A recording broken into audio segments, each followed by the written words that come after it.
A few of you have inquired about what happened to the goatee that was present in the first couple of weeks of videos, and all I can say is it was time for it to go.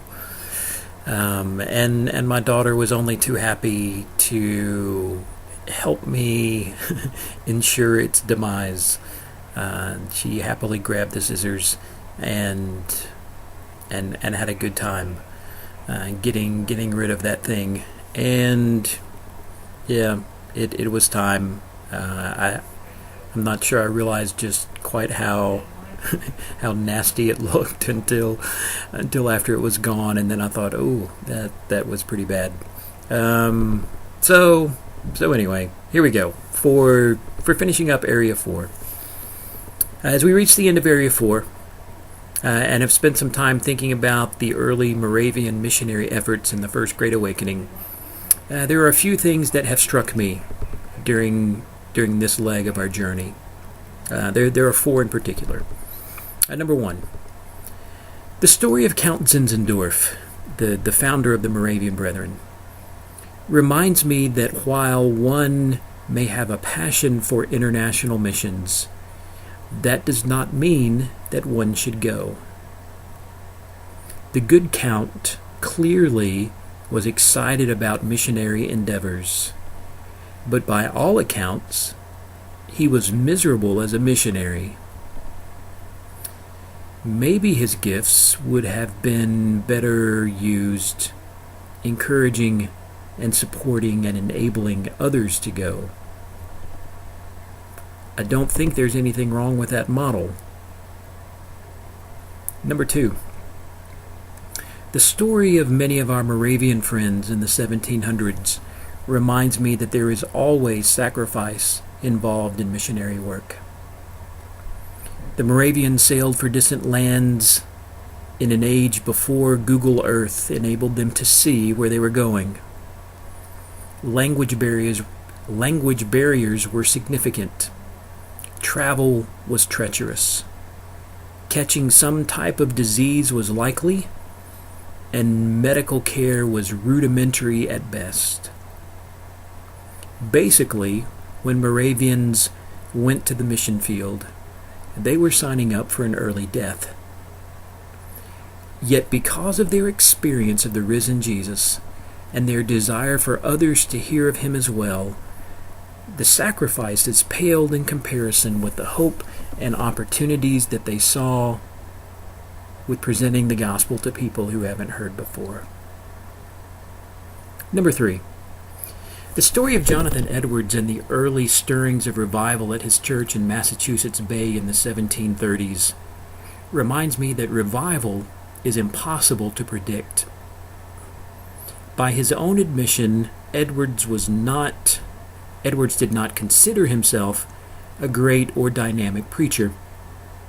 His sermons tended to be deeply theological, written out manuscripts that he read from the pulpit in a monotonous style, or a monotone style, excuse me.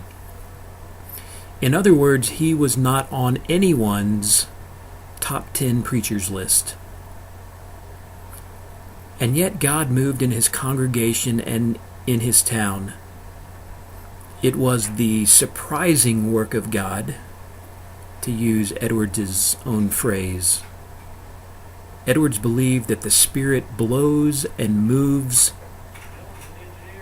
in ways that we cannot calculate or capture. And I think he's on to something good and important.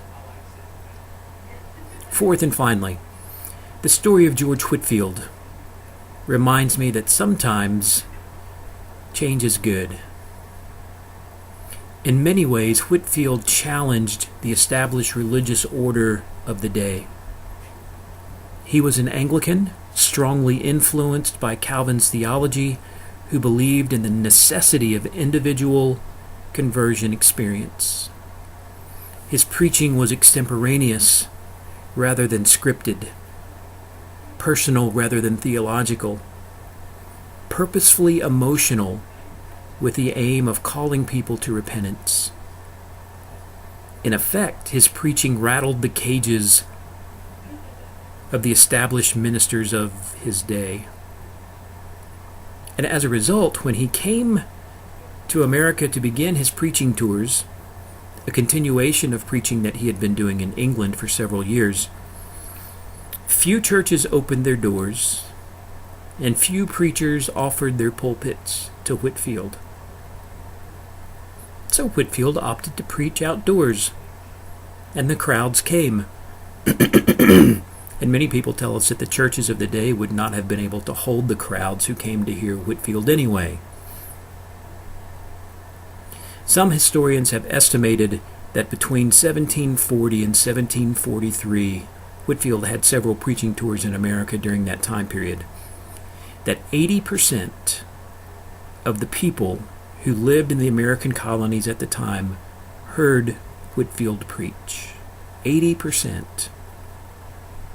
Many of these repented and trusted Christ. Many others recommitted themselves to the church. Church attendance skyrocketed, religious publications were up, and many reported a greater sense of spiritual awareness up and down the colonies. And some historians have speculated about the impact of this shared religious identity and how it affected the political landscape and the shared vision for freedom that would emerge within a few decades.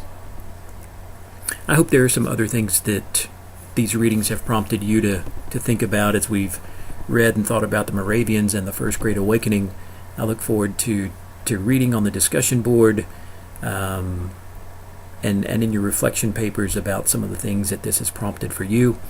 I hope the journey continues to be good. I hope that you will contact me and shoot me any questions. I would be glad for us to get together on Skype at some point if that would be helpful to you, to meet in some sort of face-to-face way, or continue to send me emails if there are ways that I can help, or that I can be mindful of things going on for you, or ways that I can be praying for you as this semester progresses. I hope that you'll let me know those things. I look forward to being with you again soon.